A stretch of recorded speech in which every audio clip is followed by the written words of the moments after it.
duke marrë parasysh këto të çmime, ose këto rritje që janë të parashikuara në referenca, do të kemi ndonjëherë në Shqipëri një stagnacion në çmime?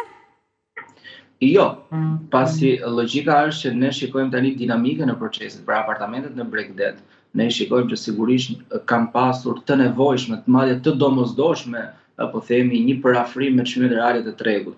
Ju po të shikoni edhe tek sistemi notarial, ju shikoni që pjesa e madhe e kontratave që bëhen në ato zonë, sigurisht që nuk kanë lidhje me çmimin e referencës, janë mbi çmimin e referencës me kopra, jo sot. Që nuk e shikoj se do të ketë një stagnacion apo një stepi apo një tukurrje të tregut. Do me thënë, gjithë ata që s'kan një banesë të mos presin ulje të çmimit, se nuk do të ndodhë. Unë mendoj që duhet kemi analizë tregtare, logjike, ekonomike, biznesi për ta bërë këtë analizë. Unë gjej shumë edhe kolegë të mi që kanë të qasje, kanë këtë analizë, por për sa kohë unë nuk e shikoj që Shqipëria të jetë në këtë fazë. Fakti që së shpejti kemi pjesë e familjes europiane, besoj se këtu do ndodhi një proces cili unë kam thënë shpesh, cili ka ndodhur në vendeve të tjera që janë anëtarë të Bashkimit Evropian, Kroacia, Rumania, Bullgaria. Pra dhe atje në momentin që kanë bërë anëtarë ka pasur një rritje 20-30, madje edhe më shumë të çmimeve, jo vetëm në kryeqytetet e tyre, por edhe në zona të tjera. Pra shikoj si një proces logjik.